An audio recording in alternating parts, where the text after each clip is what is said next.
Good morning student, my self doctor Sushila Hansda.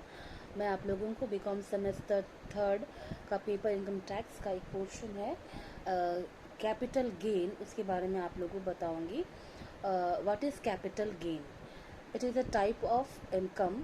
ठीक है, तो हम लोग अगर इन कैपिटल गेन के बारे में डेफिनेशन के ऊपर जाएं तो उसमें हम पाते हैं any profit rising on the transfer of any capital asset shall be charged to tax under the head capital gain in the year of transfer। कहने का मतलब है कि जो भी हमारा जो प्रॉफिट होता है वो due to transfer of capital assets के कारण हो रहा है, तो उसको हम लोग चार्ज करेंगे कैपिटल गेन में।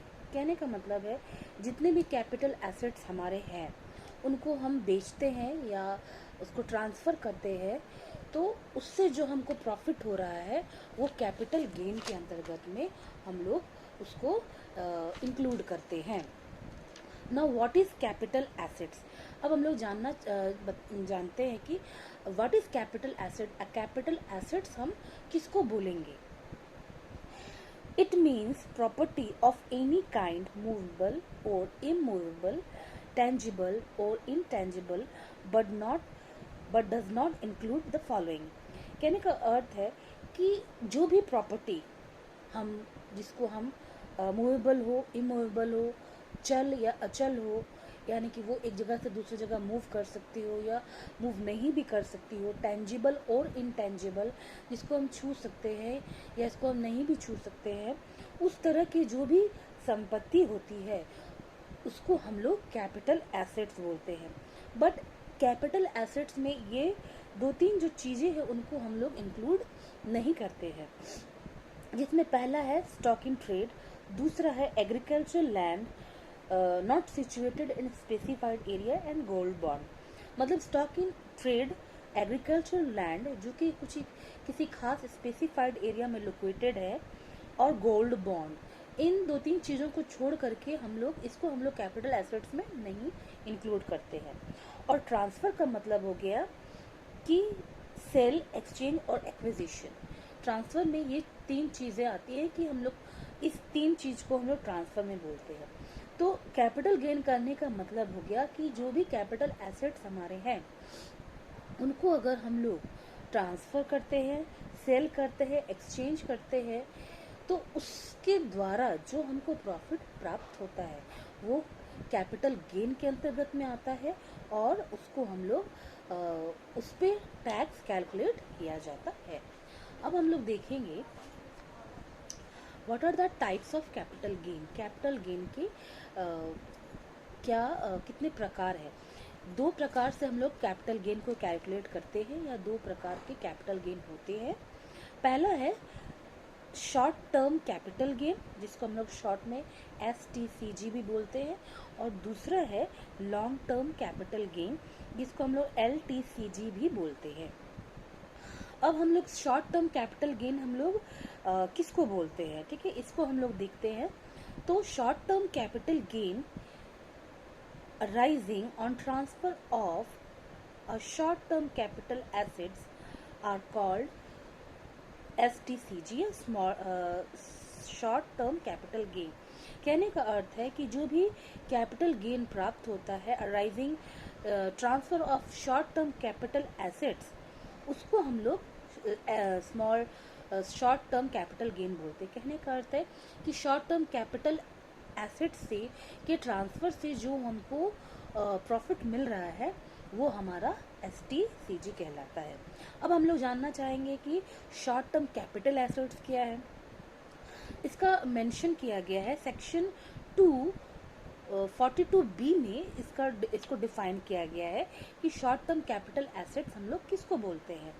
It is a capital assets other than long term capital assets, यानी कि जिसको हम लोग लॉन्ग टर्म कैपिटल एसेट्स में नहीं है वही आपका शॉर्ट टर्म कैपिटल एसेट्स है। तो इसके लिए हमको जानना ज़रूरी है कि हम लोग लॉन्ग टर्म कैपिटल एसेट्स किसको बोलेंगे। ठीक है, अब हम लोग और इसमें एग्जाम्पल है, एक है transfer of a depreciable asset irrespective of period of holding. जो डेप्रिशिएबल एसेट्स है उसका जो ट्रांसफ़र, उसको सेल परचेज एक्विजिशन हो रहा है, एक्सचेंज हो रहा है, तो उससे जो प्राप्त किया जाता है प्रॉफिट, वह हमारा शॉर्ट टर्म कैपिटल एसेट्स कहलाता है।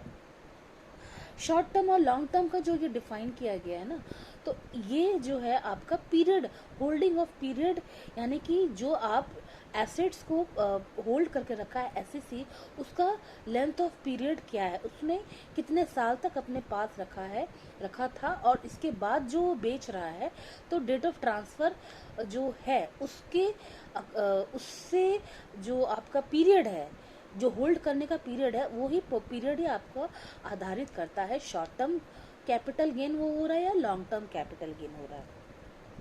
ठीक है, तो हम लोग लॉन्ग टर्म कैपिटल गेन को देखते हैं जरा। लॉन्ग टर्म कैपिटल गेन क्या है? Capital gain arising on transfer of a long term capital assets are called long term capital gain. Long term capital assets means, इसमें ये चार चीज़ों को ध्यान में रखा जाता है। It is to be decided based on the period of holding by the SCC, यानी कि एससीसी जिसने उसको बेच रहा है या खरीद रहा है, तो वो जो प्रॉपर्टी है उसको उसने कितने दिन तक होल्ड किया हुआ है, उसका पीरियड ही डिसाइड करता है कि वो लॉन्ग टर्म है या शॉर्ट टर्म है।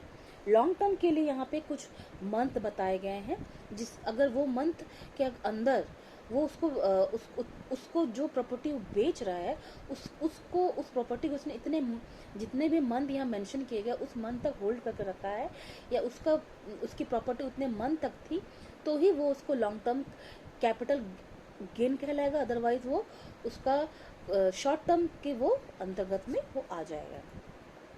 ठीक है, लाइक अगर हम ऑर्डिनरी एसेट्स की बात करें, तो जो एसेट्स है, ठीक है, उसको डेट ऑफ ट्रांसफर, जो भी हमारा एसेट्स है उसको जो डेट ऑफ ट्रांसफर है या डेट ऑफ सेल है, उस डेट के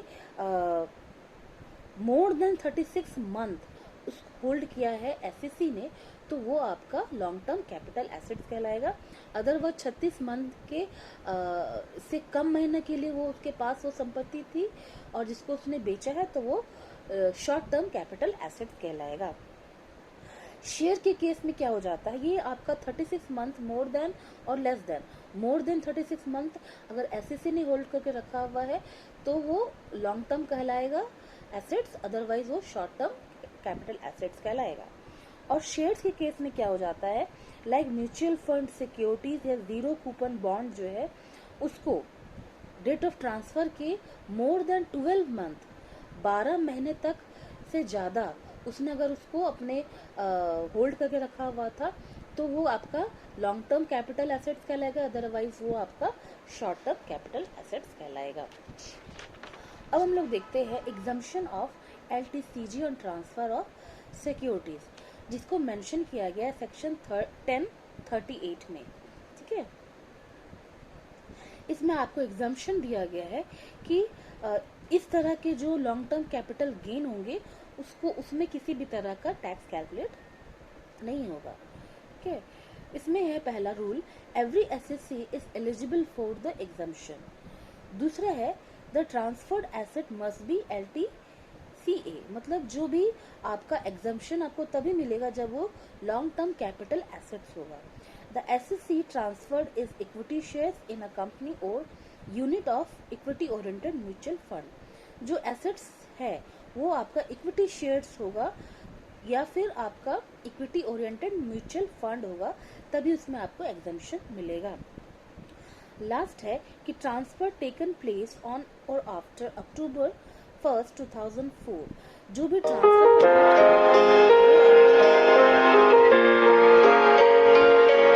वो आपका October 1, 2004 के बाद ही आपका लागू होगा, यानी कि ट्रांसफर का डेट जो है वो आपका October 1, 2004 के बाद ही अगर ट्रांसफर हुआ है, तभी उस पर आपको एग्जम्पशन मिलेगा।